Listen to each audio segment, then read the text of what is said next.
বিদেশে থাকা বাংলাদেশি কমিউনিটি এখন শুধু শ্রমবাজারেই নয়, ব্যবসার শিক্ষা ও সামাজিক প্রভাবের দিক থেকেও দৃশ্যমান। এর মধ্যে মাঝে মাঝে একটি প্রশ্ন উঠে আসে, প্রবাসী বাংলাদেশিদের কেউ কি লবিস্ট হিসেবে কাজ করছেন? তারা কি সত্যিই গোপন কূটনীতির খেলায় যুক্ত, নাকি বিষয়টি বাস্তবের চেয়ে বেশি আলোচনায় উঠে আসছে? বিস্তারিত ফারজানা মিথিলার প্রতিবেদনে। লবিং শব্দটি সবসময় নেতিবাচক নয়।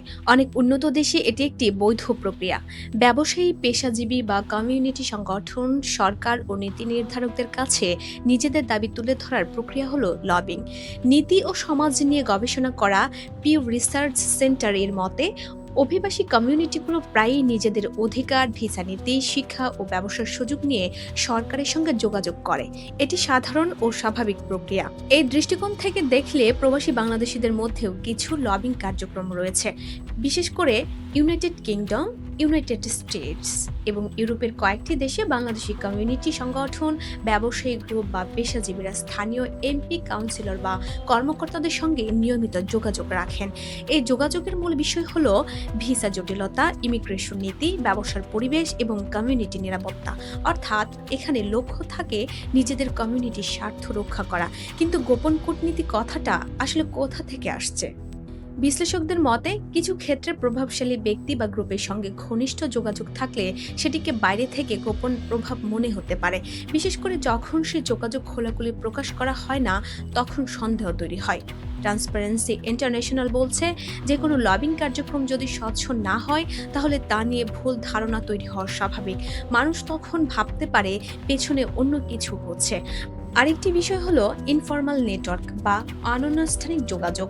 প্রবাসী একই দেশের মানুষ একে অন্যকে সাহায্য করেন, পরিচিতির মাধ্যমে কাজ এগিয়ে নেন। এই নেটওয়ার্ক কখনো কখনো প্রভাব তৈরি করে, কিন্তু এই প্রভাব আর রাষ্ট্রীয় পর্যায়ের কূটনীতি দুটো এক জিনিস নয়। আন্তর্জাতিক সম্পর্ক বিশ্লেষকদের মতে, বড় কূটনৈতিক সিদ্ধান্তে প্রভাব ফেলতে হলে প্রয়োজন বড় অর্থনৈতিক শক্তি, রাজনৈতিক সংযোগ এবং দীর্ঘমেয়াদী কৌশল। সাধারণ প্রবাসী কমিউনিটির পক্ষে এই স্তরের প্রভাব তৈরি করা খুবই কঠিন। তবে এটা অস্বীকার করা যায় না, কিছু প্রবাসী বাংলাদেশি ব্যক্তি বা ব্যবসায়ী স্থানীয় পর্যায়ে যথেষ্ট প্রভাবশালী হয়ে উঠেছেন। তারা স্থানীয় রাজনীতিবিদদের সঙ্গে সম্পর্ক রাখেন, সামাজিক কার্যক্রমে অংশ নেন, এমনকি কোনো কোনো ক্ষেত্রে নির্বাচনী প্রচারণাতেও যুক্ত থাকেন। এর প্রভাব কখনো কখনো নীতি নির্ধারণে পরোক্ষ ভূমিকা রাখতে পারে, যেমন কোনো এলাকার ব্যবসায়িক সুবিধা, কমিউনিটি সেন্টার বা অভিবাসী সহায়তা প্রকল্পের সিদ্ধান্ত প্রভাবিত করা। ওয়ার্ল্ড ইকোনমিক ফোরাম এর মতে, গ্লোবালাইজেশনের ফলে অভিবাসী কমিউনিটিগুলো এখন আগের চেয়ে বেশি সংযুক্ত এবং প্রভাবশালী। তবে এই প্রভাব সাধারণত স্থানীয় বা খাত ভিত্তিক পর্যায়ে সীমাবদ্ধ থাকে।